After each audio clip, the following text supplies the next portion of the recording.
تمام نظریں national security committee کے اجلاس پر لگی ہوئی ہیں، کیونکہ یہ پہلی مرتبہ ہوگا پچھلے کئی مہینوں کے اندر کہ جب براہ راست ایک حکومت اور جوڈیشری کے درمیان چلنے والی ٹسل اور آنے والے انتخابات کی ڈیٹس کے حوالے سے جو معاملات سامنے آئے ہیں اس کے اوپر سویلین اور فوجی قیادت فارملی بیٹھ کے بات کرے گی۔ ظاہر نیشنل سیکیورٹی کمیٹی کا جو ایجنڈا ہے اس کے اندر کہیں پہ نہیں لکھا ہوا کہ یہ موجودہ سیاسی جمع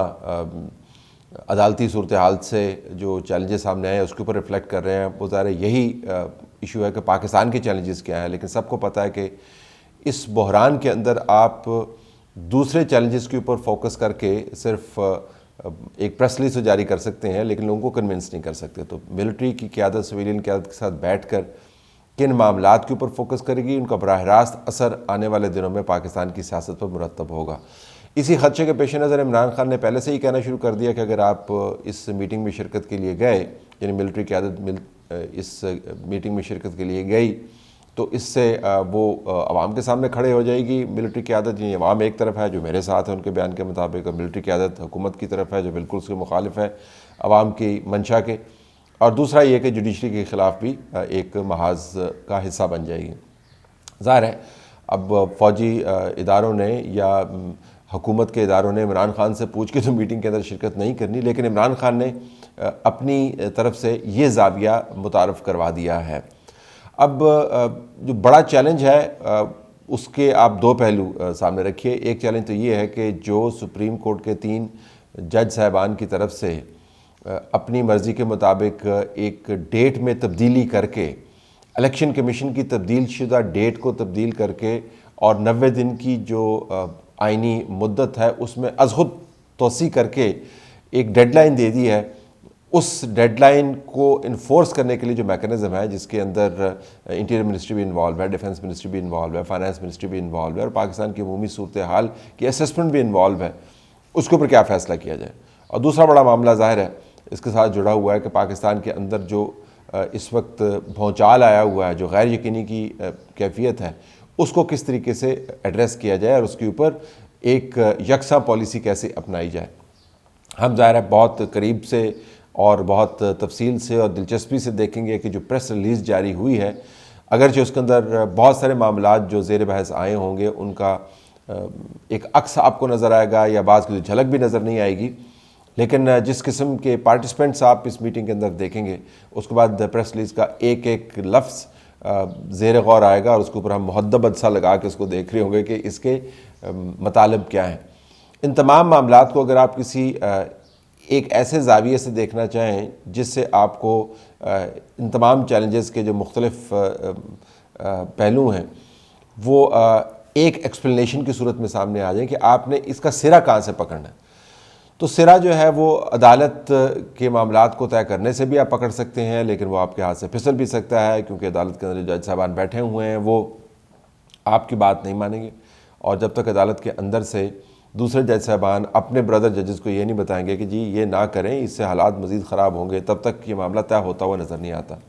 عمران خان کے اوپر آپ وقت صرف کریں گے تو وقت کا ضیاع ہوگا۔ انہوں نے اس وقت تک نچلا نہیں بیٹھنا جب تک ان کے خیال کے مطابق ان کا جو حق ہے، یعنی پنجاب کے ساتھ ساتھ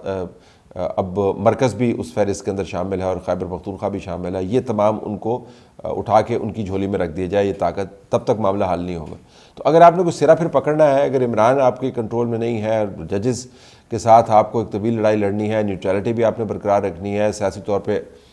آئین کی حدود کو بھی نہیں پھیلانا، تو کس سرے سے اس کو پکڑیں؟ اس کو آپ معاشی سرے سے پکڑ سکتے ہیں۔ دیکھیں عمران خان کا جتنا بیانیہ ہے اس بیانیے کے پیچھے ان کے سوشل میڈیا کی طاقت نہیں ہے، ان کے پیچھے ان کا کوئی کرزمہ بھی انوالو نہیں ہے، ان کے پیچھے ان کا کوئی بہترین ریکارڈ بھی انوالو نہیں ہے، نہ ہی اس حکومت کے اوپر جو تنقید ہوتی ہے اس کا تعلق ان کی سیاست سے ہے۔ انتخابات میں جیت ہار ہوتی رہتی ہے، کون کتنے بندے جو ہے وہ ایک جلسے کے اندر لے آیا، یہ بالکل فروغی ضمنی قسم کے معاملات ہیں اور جو ہر دوسرے مہینے تبدیل ہو سکتے ہیں۔ نہ ہی میڈیا کے اوپر کس کے حق میں کتنے بیانات آ گئے، کس نے کتنے انٹرویوز دے دیے، اس کا تعلق کسی حتمی پاپولیرٹی کے پیمانے سے ہے۔ اصل میں جو اس تمام چیلنج کو فیڈ کر رہی ہے، جو ایک بڑا آپ سمجھے سورس ہے اور واحد سورس ہے، وہ پاکستان کی ابتر معاشی صورتحال ہے۔ آپ نے گیلپ کا یہ لیٹسٹ سروے دیکھ لیا ہوگا، اس کے اندر بہت سے ایسے حقائق ہیں جن سے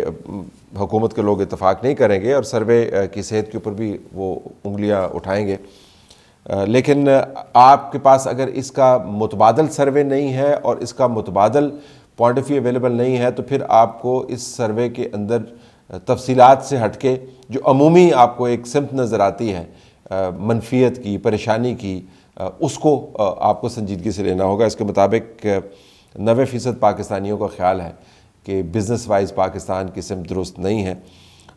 جو 7% بدترین حالات کے بارے میں فورکاسٹ کر رہے ہیں، وہ انکریز ہے پچھلی مرتبہ جتنے لوگ فورکاسٹ کر رہے تھے بدترین حالات کے، اب اس میں سے 7% اضافہ ہوا پچھلے 3 ماہ کے اندر۔ سندھ اور خیبر پختونخوا میں بزنس کمیونٹی جو ہے وہ 70% کے قریب پریشان ہے، پنجاب میں تقریباً 64% کے قریب پریشان ہے، 30% بزنس ایسا ہے جس نے افرادی قوت میں یعنی مین پاور میں یعنی امپلائمنٹ میں کمی کی ہے، 72% جو لوگ ہیں بزنس کمیونٹی سے جن کا تعلق ہے ان کا خیال ہے کہ پاکستان معاشی طور پر ڈیفالٹ کے قریب کھڑا ہوا ہے، اور خدشات جو ہیں ان کے بڑھتے چلے جا رہے ہیں۔ اب یہ اس کے اور بھی حقائق ہیں کافی سارے، لیکن یہ ایک بڑی گمبھیر قسم کی صورتحال بنتی ہے، اور پھر جب آپ مسلسل ہفتوں نہیں مہینوں آئی ایم ایف کے معاملات کو لٹکاتے چلے جائیں، یا وہ لٹکا رہے ہیں آپ لٹکا رہے ہیں لیکن لٹکے چلے جا رہے ہیں، چلے اس طرح آپ اس کو کہتے ہیں لٹکے چلے جائیں، اور آخر میں آ کے یعنی آج کل کے دور میں کوئی آپ کو بتائے بھی نہیں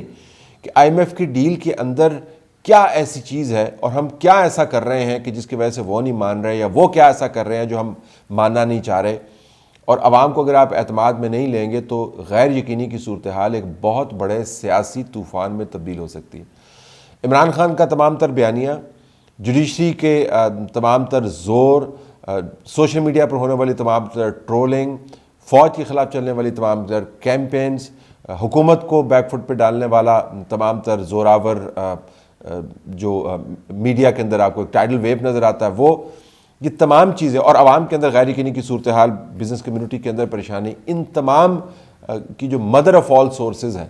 وہ mother of all sources Pakistan کی اکنامک سچویشن ہے۔ اگر نیشنل سیکیورٹی کمیٹی کانسیکوینسز کو ڈیل کرتی رہے گی، ججز نے کیا کہہ دیا، عمران خان نے کیا کر دیا، سوشل ٹرولنگ کیا ہوگی، تو وہ فائر فائٹنگ موڈ کے اندر ہوگی۔ جب کہیں پہ یکدم آگ لگ جاتی ہے نا، آپ اس کو جلدی جلدی بجھانے کی کوشش کرتے ہیں، وہ فائر فائٹنگ موڈ ہوتا ہے۔ لیکن آپ نے اس کاز پہ جانا چاہیے کہ کہاں پر شارٹ سرکٹ ہوا ہے، اور شارٹ سرکٹ کی وجہ سے آپ کو مختلف جگہوں پر آگ لگتے ہوئی نظر آ رہی ہے۔ تو نیشنل سیکیورٹی کمیٹی اور پاکستان کی سول قیادت ملٹری کے ساتھ بیٹھ کر جب بات کرے گی یا کرتی ہے یا کرنی چاہیے، تو اصل ایشو آپ کو اکنامک ایشو ہے جس کو آپ کو ایڈریس کرنا ہے۔ اگر آپ نے آئی ایم ایف کے ساتھ ڈیل سیل نہیں کی، اگر آپ نے اپنا تمام تر زور لگا کے اپنے جو بائی لیٹرل آپ کو لون دینے والے ممالک ہیں ان کے ساتھ معاملات طے نہیں کیے، اگر آپ نے بزنس کانفیڈنس کو ریسٹور نہیں کیا، اگر لوگوں کو بگڑتی ہوئی صورتحال سے نجات نہیں ملی اور صورتحال بتدریج بری ہوتی رہی، تو عمران خان اگر کچھ بھی نہ کرے پھر بھی اس نظام کی چولیں ڈھیلی ہی رہیں گی۔ اگر جوڈیشری حق میں بھی فیصلے کر دے، اگر انتخابات آپ لیٹ بھی کر دیں، تو کچھ نتیجہ حاصل نہیں ہوگا، کیونکہ جس بنیاد کے اوپر یہ تمام عمارت آپ کھڑی کرنا چاہ رہے ہیں امید کی، وہ بنیاد بہت ہی کمزور ہے، بلکہ ہلی ہوئی ہے، اور وہ معاشی بنیاد ہے۔ تو بنیادی طور پر معیشت کے اوپر فوکس کرنے کی ضرورت ہے۔ جوڈیشری اور عمران خان آٹومیٹیکلی یہ چیلنجز دور ہو سکتے ہیں، انتخابات کے معاملات بھی ایڈریس ہو سکتے ہیں اگر معاشی صورتحال آپ کی بہتر ہو۔ اب دیکھنا یہ ہے کہ national security committee immediate challenges کے اوپر فوکس کر رہی ہوگی، جس کا تعلق جوڈیشری کے فیصلے سے ہے، عمران خان کی کیمپین سے ہے، اداروں کے خلاف کیمپین سے ہے، الیکشن کی ڈیٹ سے ہے، پکڑ دھکڑ اور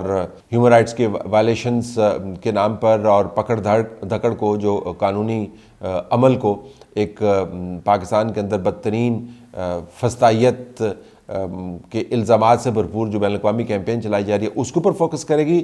یا پھر اصل ایشو کے اوپر فوکس کرے گی، how to fix the economy.